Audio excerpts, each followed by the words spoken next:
for another day. I thank you for this time in fellowship to learn more about the truth and to just gain more knowledge and understanding, especially for those of us who, well, for all of us, but I know especially for me who's still really eager to learn. So I just thank you, Lord, for this opportunity and for Pastor Jim being the vessel teaching us. In your precious son's name, amen. That's a beautiful prayer. Why were you so hesitant? Because I don't know. That was great. Awesome. Yeah. When they're unrehearsed and they come from the heart, they're Yeah. the best. Yeah. You know, I tell the confirmation kids, no matter what you pray, how you pray, it's going to be great. Yes. Because it comes from the heart, and no one else can do it like you. Thank you. Oh, I got my team. Well, we're missing Sue tonight, and that's really disheartening because Sue's like our data analyst. He's got a bad throat, I think. Yeah, yeah. She's the one who looks and says, how old are these people? You know, and does all the calculations, so that's So unfortunate. it all adds up to 1,000,000 years? Yeah.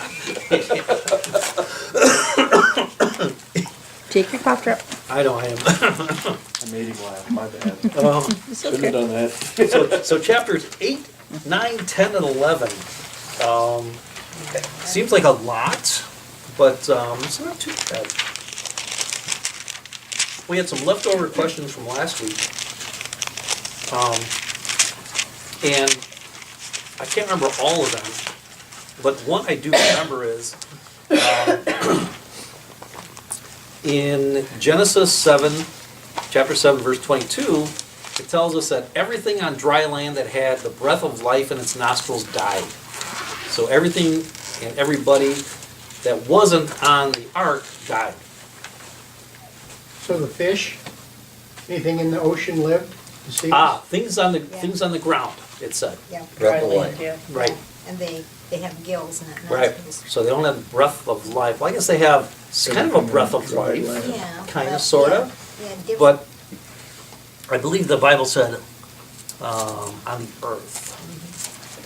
And then we go to Numbers 13:33, and the spies report that we even saw the Nephilim there. The descendants of Anak come from the Nephilim. To ourselves, we seem like grasshoppers, and we must have seemed the same to them.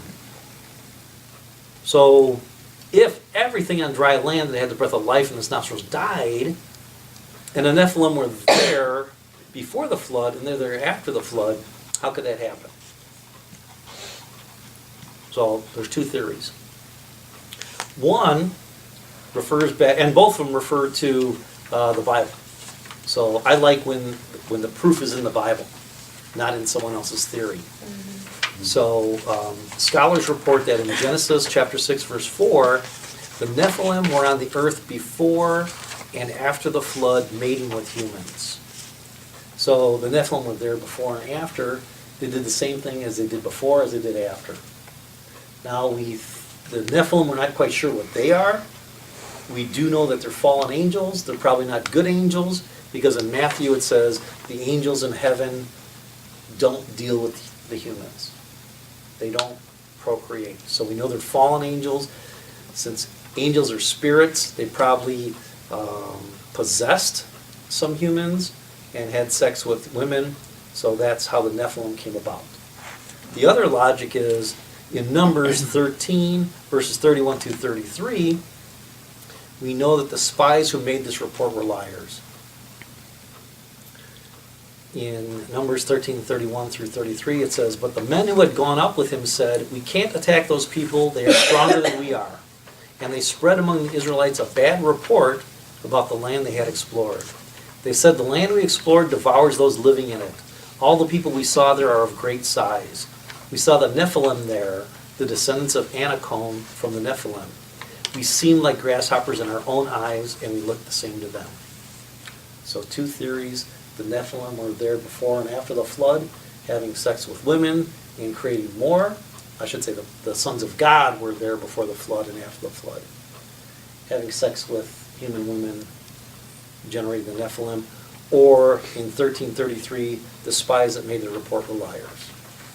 So those are the two main theories. Yes, So sir. Goliath might have been a, Just One of talking to those- Damien about that. Some scholars say that Goliath might have been a Nephilim. Others say that he was not, definitely was not. He was just a man of large size. So there's no proof in the Bible that says he was Nephilim, just that he was large. So, tough one. That's a So we tough don't one. know. Pardon? Some things we just don't know. And some things we have to wait till we get up there and we say, oh! That's it. That's it. That's it. My faith doesn't depend on the answer. And right, yeah. That's right. Yeah. That's right. Good answer. Yep. I'm holding this cross because sometimes in certain meeting situations or Bible studies, one or two people might tend to monopolize a conversation, and we want to hear from just about everybody. So if we ever ran into the situation where one or two people are monopolizing the conversation, we'll start using the cross. And whoever holds the cross is the one who can speak. Worked at seminary. You worked at seminary where you had a lot of opinionated people. Worked at Walk to Emmaus. Oh, you Yeah? did the same Okay. thing? They do the same thing. Okay. And it probably would have worked at our meeting on Sunday. And I'm glad I just looked over and saw the person who obviously had something to say and wasn't saying it, so we dragged it out of him. The good thing about Bible studies is that it's great to hear from everybody. Because that's why I love Bible studies. I like to hear different interpretations because we see things in the Bible based on the filters that we have from growing up, where we grew up, who we grew up with, and that flavors how we read things. So I love to hear every people's impression. And you should never be afraid to say what you think you read in the Bible because everybody's point is valid. Okay. If everybody's point wasn't valid, we'd probably have one denomination, and that's not what we have. We have, I don't know how many denominations. So, chapters 8 through 11. And what we found last week was that it's probably better if we go verse by verse instead of saying, what did you find? Because that kind of takes us in all different directions. So,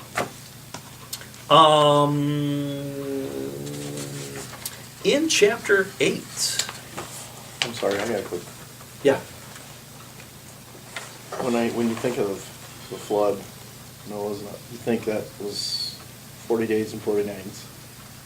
But really, this was across 7 months' time, wasn't it? I might have missed that last week. You guys probably already know that, but I'm just trying to catch up. It was 300 and some odd days, wasn't it? It was, Or I not- thought it said not 150. 150 days. It said it's 150 days, which is half a year, basically. And then like, I think like when it started or when he talked, it was like the second month of the year that he talked to him, and then Yep. it ended in the 7th. I'm glad you brought that up. I was trying to figure out how long it took him to build the ark. In verse, Just in case I need to in build verse one. 13, what I saw from, I got a couple of free pages from the Archaeological Bible.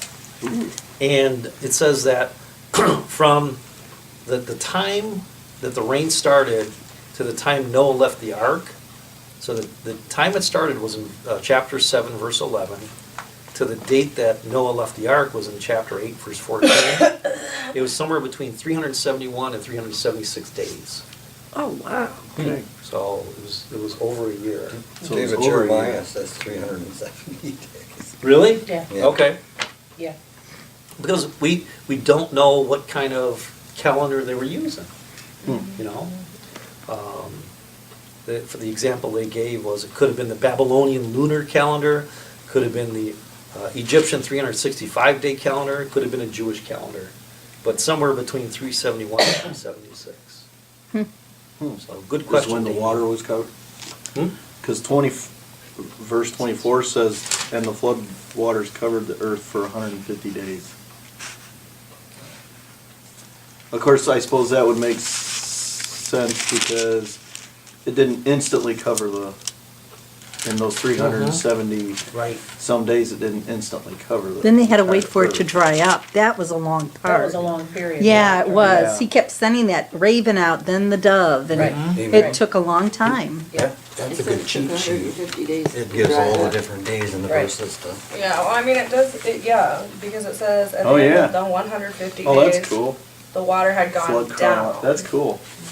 Well, look at the Henry. But it didn't I like come to that. rest on the mountains until that happened, but even then, they had to wait, you know, for the waters to continue to go down. Like the Rock River, it's still not going down. Yeah. I mean, that thing, it's never gonna go down till spring, maybe. And then it'll Oh, be the it'll- snow and it'll go back up. Yeah, Right. I'm just Right. glad I don't live there, Maybe, man. maybe summertime it'll go down. yeah, if we have a dry Yeah. Till the summer. first rains. Yeah, Yeah. so, So, good question, Damien. What I like in verse 1 of chapter 8, that God remembered Noah and all the wild animals and the livestock that were with him. And then he said, okay, enough of this. And he sent the wind over the earth. So no matter what happens, God always remembers his people. but man, can you imagine Noah and his family praying and praying? Like, Lord, are you ever gonna let us out of this ark? I mean, Yeah. talk about hard. Well, the good thing is they were busy. Well, yeah, but, Feeding our animals. Feeding, cleaning, disposing, Smelling. Yeah. smelling. Okay, so in chapter 8, what are some other things that stood out to you guys? a lot of numbers. Mm-hmm. 17th day of the 7th month, or after 40 days. I mean, it was a lot of number stuff.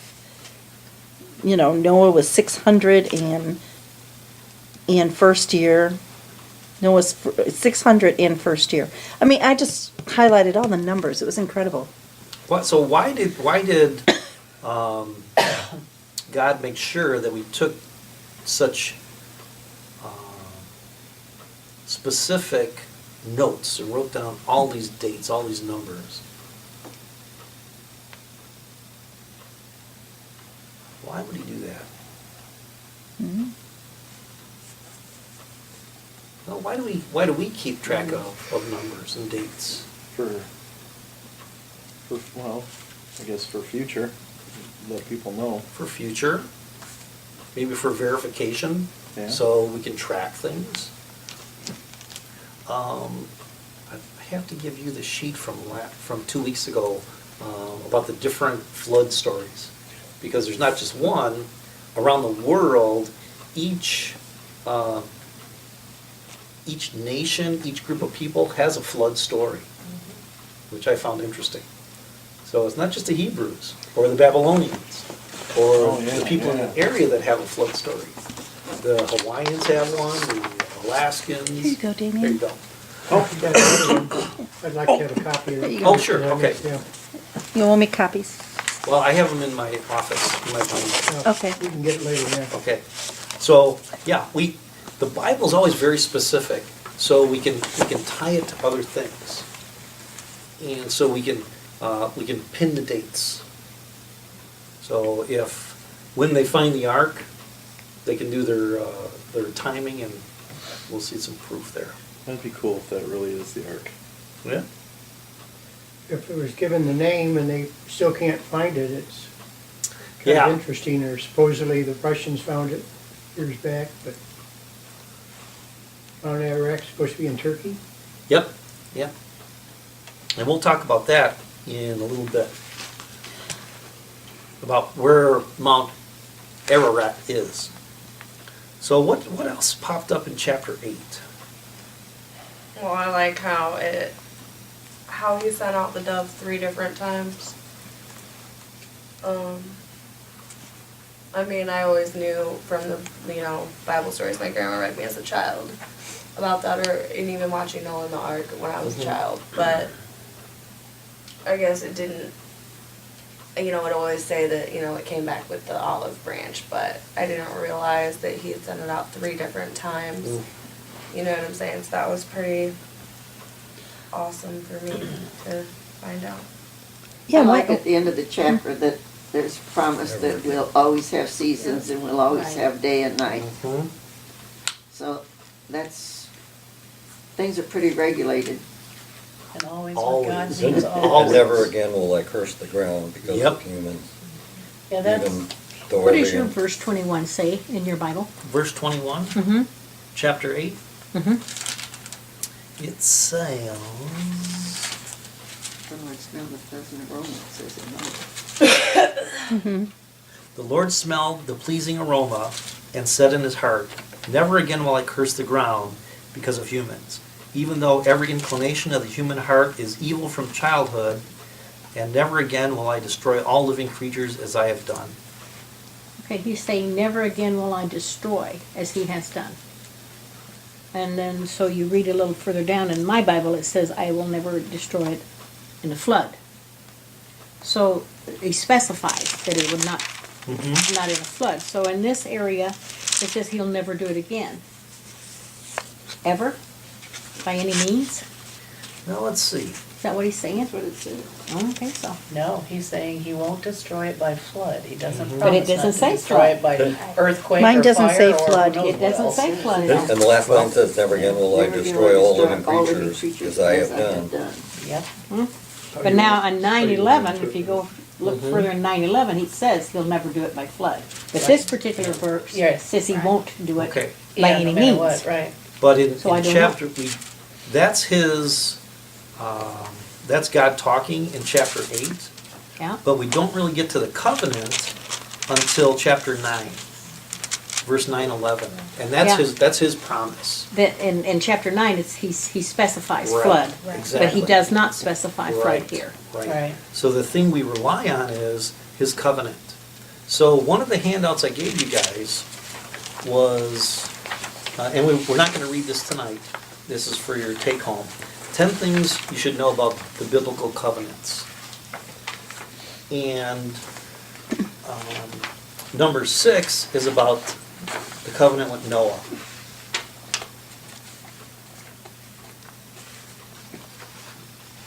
So even though God doesn't mention the flood in chapter 8, that's not really the covenant. We don't get that till chapter 9, verse 11. And that's what we can rely on. I was kind of surprised, I'd always been brainwashed 2 by 2. And there mentioned there was 7 sometimes on some clean animals for sacrifice. And that, just off the wall, I'd never thought about that. Yeah, makes more sense. Now, 7 is interesting because 7 in the Bible is a complete number. So what that indicates is, or what some scholars say is, it doesn't always mean just 7. What it might mean is he brought in everything he needed for that animal. So maybe it was 7, maybe it was 13, but it was a complete number saying we captured all of these animals that we need to, and we brought them on the ark. Maybe they walked on 2 by 2. Maybe they didn't. But yeah, I don't remember in my recent reading if I saw them coming on 2 by 2. We have that image in our heads. Right. That's Sunday school growing up. Yeah. Mhm. Could be what they wanted us to believe in school because they wanted us to walk into class orderly. 2 by 2. I think don't know. they get it from the male and female. Could be. Male, female, Yeah. 2 by 2. Could be. That would make sense. That would make sense. What else is in chapter 8 that caused you guys questions? I thought it was interesting that the dove found a green leaf. Mm-hmm. That's My what- thinking was if everything was washed away, that green leaf sure sprouted in a hurry. But it says after they begin to dry out, I'm going to say 3 months later, as the water continued to go down, other mountains appeared. And then another 40 days, he opened a porthole and released the raven. So you've got some time in there for something to have Sprouted, yeah. and come to. What was the, in your opinion, what was the reason for the release of the raven? I read about that once, but I can't remember what the deal is. Because he just flew back and forth. He never came back to the ark, right? Yeah. I'll have to check that out. Because I, But I saw was- the answer once before. I can't remember if it was a longer distance flyer. That's kind of what I was Or thinking. what it was. That they can fly farther. They fly different, Yeah, doves it's a different, and different type ravens of fly bird. different? Yeah, Okay. ravens are Maybe more of a scavenger. Yes, And Okay. they're, it would be more diligent at looking for things. and they're very, very, they're a bright, some pretty bright Okay. members of the bird family too. You mean smart, right? Yeah. Okay. So I'll check that out, but that sounds like a good answer. Well, we went, not to digress, but we went to a show with the birds, Mhm. and the raven apparently knew, they were birds that couldn't be released, but they were there for show. Anyway, when it came pretty close to the time for the raven, he apparently knew when he was supposed to come out, because you could hear. And they Really? said, he's getting impatient, he knows it's his turn to come out. Don't forget me, don't forget me. Yeah. Well, it said down here in in the footnotes of this Bible, it says about the raven that flew back and forth. And then it says down here, apparently lighting from time to time upon carcasses of dead animals floating on the water. The dove, which Noah next dispatched, would not alight on a floating carcass, Hmm. Right. and was thus good indications of the water level. I don't know. And the third time, the dove did not come back, right? Right. I can see the raven not coming back a third time, because he would probably just say nevermore. Yeah. Yeah. Sorry. Nevermore, nevermore. That's another story. Okay. You'll find that in the Bible. Yeah. You won't find that in the Bible. Yeah, where's that? Yeah. Edgar wrote it. Edgar. Yes. The prophet Edgar. All right, so what else in chapter 8? Because I wanted to check out the olive leaf, and I didn't research that, so that's good. Once Donna Jo, Noah thank you for was that fill-in. out of the ark, he immediately set up a sacrifice. Absolutely, absolutely. Also, I like in that verse 21, is that what we were talking about? Yeah, 21, you know, God talks about how, you know, their thoughts are evil even from the time when they're young. To me, that whole picture is a picture of grace. Mm-hmm. He Yeah. knows how evil human beings are, and yet not gonna destroy it again. Right. Yeah, The that's Bible's grace. full of grace. Yeah. You know, how often did the Hebrews disobey God? Over and over and over again. How often did he save them? Over and over and Over and over over. again. I have a question that's like, I mean, it kind of has to do with this, but I never, I guess, thought of asking this question before. But like, why does the Lord want burnt offerings? Like what, like,